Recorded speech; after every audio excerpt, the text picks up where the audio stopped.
किसी भी डेमोक्रेसी के तीन मेन स्तंभ होते हैं, लेजिस्लेचर, एग्जीक्यूटिव और जुडिशरी। जब पहले दो स्तंभ यानी हमारी संसद और सरकार एक स्ट्रांग पॉलिटिकल मैंडेट के साथ आते हैं ना, तो सारी निगाहें ऑटोमेटिकली इस तीसरे स्तंभ पर आकर टिक जाती हैं। तो आज के इस एक्सप्लेनर में हम एकदम ऑब्जेक्टिव तरीके से यही डिकोड करने वाले हैं। हम क्लियर फैक्ट्स के बेस पर देखेंगे कि इंडिया का सुप्रीम कोर्ट स्पेशली 2026 के कॉन्टेक्स्ट में सच में राजनीतिक दबाव से कितना आज़ाद है। क्योंकि घुमा फिरा कर सबसे बड़ा सवाल यही उठता है, क्या इंडिया में न्याय वाकई आज़ाद है? सोचिए, जब लॉ बनाने वाले और लॉ लागू करने वाले दोनों एक ही पेज पर हों, तब ये इस तीसरे पिलर का कंप्लीटली इंडिपेंडेंट होना किसी भी हेल्दी डेमोक्रेसी के सर्वाइवल के लिए लिटरली सबसे ज़रूरी चीज़ बन जाती है। तो चलिए आज के इस विश्लेषण को हम इन 5 हिस्सों में ब्रेक करते हैं। पहले हम तीसरा स्तंभ को समझेंगे, फिर टकराव का इतिहास देखेंगे, उसके बाद मोदी एरा के बड़े फैसले और उसके विवाद पर बात करेंगे, और आखिर में एक फाइनल एनालिसिस ड्रॉ करेंगे। शुरू करते हैं हमारे पहले हिस्से से, तीसरा स्तंभ, जो हमारे संविधान का रक्षक है। एक बार जल्दी से देखते हैं कि इनकी फाउंडेशनल जगह कहां आती है। देखिए, सुप्रीम कोर्ट के पास जो बेसलाइन पावर्स है ना, वो उसे एक बेहद ताकतवर इंस्टीट्यूशन बनाती हैं। ये डायरेक्टली किसी भी पार्लियामेंट्री लॉ को चैलेंज कर सकता है। अगर सरकार कोई ऐसा ऑर्डर पास करती है जो अनकॉन्स्टिट्यूशनल है, तो कोर्ट उसे तुरंत रोकने की ताकत रखता है और आम नागरिक के फंडामेंटल राइट्स की ढाल बनकर खड़ा रहता है। यही वो कोर पावर्स हैं जो किसी भी तरह के पॉलिटिकल ओवररीच पर लगाम लगाती हैं। अब आते हैं दूसरे हिस्से पर, टकराव का इतिहास। क्योंकि ये जो न्यायपालिका और पॉलिटिशियंस के बीच की फ्रिक्शन है, ये कोई आज की नई बात नहीं है। ये पॉलिटिकल फ्रिक्शन पिछले कई दशकों से चला आ रहा है। 1950s में प्रॉपर्टी राइट्स के मुद्दे पर नेहरू जी का जुडिशरी से सीधा क्लैश हुआ था। फिर 1970s में इंदिरा गांधी जी ने इमरजेंसी के दौरान कमिटेड जुडिशरी का आइडिया पुश किया, जहां जजेस के ट्रांसफर्स एक तरह से वेपनाइज होने लगे थे। और फिर अगर हम आगे आके देखें तो 2015 में सुप्रीम कोर्ट ने सरकार के बनाए नेशनल जुडिशियल अपॉइंटमेंट्स कमीशन यानी एनजेएसी को असंवैधानिक बताकर बिल्कुल रद्द कर दिया था। और इस 2015 के क्लैश के बिल्कुल सेंटर में था हमारा कोलेजियम सिस्टम। ये एक बहुत ही यूनिक सिस्टम है जहां सिटिंग जजेस खुद ही नए जजेस को चुनते हैं। इस स्ट्रक्चरल बैरियर का सबसे बड़ा फायदा यह है कि सरकार डायरेक्टली जुडिशियल अपॉइंटमेंट्स को कंट्रोल नहीं कर सकती, और इसी सिस्टम को बचाने के लिए सुप्रीम कोर्ट ने 2015 में एनजेएसी को रोका था। तो अब आते हैं तीसरे और सबसे इंपॉर्टेंट हिस्से पर, मोदी एरा के बड़े फैसले। यहां हम कंप्लीटली ऑब्जेक्टिव होकर एक स्कोर कार्ड देखेंगे। चलिए एक आमना सामना करते हैं। हम बिल्कुल निष्पक्ष तरीके से रीसेंट मेजर रूलिंग्स को कंपेयर करेंगे। एक तरफ वो फैसले जो सरकार के खिलाफ गए और दूसरी तरफ वो जो सरकार के पक्ष में आए। एविडेंस खुद अपनी कहानी बताएगा। सबसे पहले जरा इस नंबर पर ध्यान दीजिए, 5-0। ये कोई छोटा मोटा फैसला नहीं था, बल्कि एक यूनानिमस वर्डिक्ट था।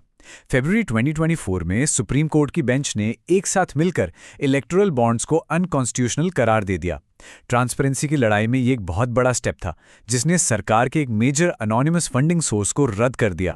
इंडिपेंडेंट जुडिशियल पुशबैक का एक और क्लियर सबूत देखिए। कोर्ट ने स्पेसिफिकली सेंट्रल एजेंसी ईडी की जस्टिफिकेशन को चैलेंज किया और अरविंद केजरीवाल को बेल दी। वहीं दूसरी तरफ West Bengal teachers recruitment scam में एक स्टेट सरकार के खिलाफ कदम उठाते हुए 25,000 से ज्यादा नौकरियां कैंसिल कर दी। ये कंप्लीटली शो करता है कि कोर्ट्स बड़ी एजेंसीज और सरकारों के एक्शंस को विगरसली चैलेंज करने से पीछे नहीं हटते। लेकिन तस्वीर का दूसरा रुख देखना भी उतना ही जरूरी है। कुछ ऐसे लैंडमार्क फैसले भी हैं जिन्होंने क्लियरली सरकार की पॉलिसीज को वैलिड ठहराया, जैसे आर्टिकल 370 को हटाने की कॉन्स्टिट्यूशनल वैलिडिटी को कोर्ट ने अपहोल्ड किया। 2019 के ऐतिहासिक अयोध्या वर्डिक्ट में राम मंदिर के लिए रास्ता साफ हुआ और रफेल केस में सरकार को पूरी तरह क्लीन चिट मिली। क्रिटिक्स शायद इसे रबर स्टैंपिंग बोलें, लेकिन टेक्निकली कोर्ट ने इन एक्शंस को हमारे संविधान के पैरामीटर्स के अंदर ही वैलिड माना है। पर जब हम सरफेस से थोड़ा डीप जाते हैं तो कुछ जेन्युइन चिंता के विषय सामने आते हैं। चौथा हिस्सा, विवाद और जटिलताएं। क्या इस मजबूत स्तंभ में सच में कुछ दरारें हैं? ये जो स्टेटमेंट है ना, ये किसी पॉलिटिशियन का नहीं है। जनवरी 2018 में सुप्रीम कोर्ट के ही 4 सीनियर जजेस ने आकर एक अनप्रेसिडेंटेड प्रेस कॉन्फ्रेंस की थी। उन्होंने डायरेक्टली बताया कि मास्टर ऑफ रोस्टर यानी सीजेआई के पास जो पावर है केसेस असाइन करने की, उस पर उन्हें इंटरनल मिसयूज का डर है। ये जुडिशियल सिस्टम के बिल्कुल अंदर से आया एक सिवियर कॉन्स्टिट्यूशनल कंसर्न था। इसके बाद एक और बड़ा स्ट्रक्चरल सवाल आता है, रिटायर्ड जजेस के रोल्स का। जब कोई जज रिटायरमेंट के ठीक बाद राज्यसभा चला जाता है या किसी सरकारी एडवाइजरी पोस्ट को एक्सेप्ट कर लेता है, तो एक लंबी डिबेट शुरू होती है। क्रिटिक्स का मानना है कि इससे एक बड़ा कॉन्फ्लिक्ट ऑफ इंटरेस्ट बनता है। कहीं फ्यूचर रिवॉर्ड की उम्मीद फैसलों को इफेक्ट तो नहीं कर रही। वहीं सपोर्टर्स का आर्गुमेंट है कि रिटायरमेंट के बाद क्या करना है ये उनकी अपनी आज़ादी और राइट है। इन स्ट्रक्चरल डिबेट्स के बीच इस रीसेंट इंसिडेंट को भी माइंड में रखना होगा।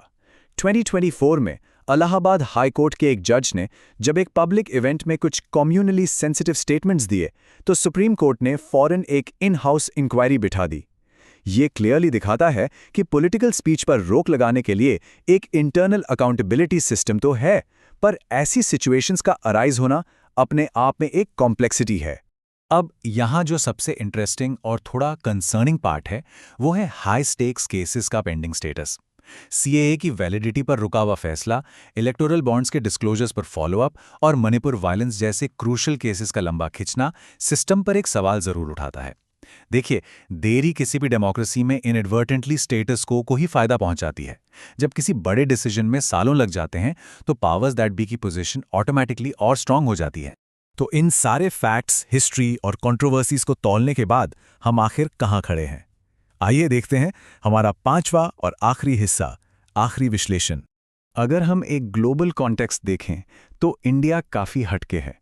यूएसए में सुप्रीम कोर्ट जजेस लाइफ टाइम अपॉइंट होते हैं, पर वहाँ प्रोसेस एक्सट्रीमली पॉलिटिकल है। यूके में जुडिशरी और पार्लियामेंट के बीच एक क्लियर स्ट्रक्चरल सेपरेशन है। और इंडिया, हमारा कॉलेजियम सिस्टम पूरी दुनिया में अकेला है जहां जुडिशरी खुद अपनी अपॉइंटमेंट्स हैंडल करती है।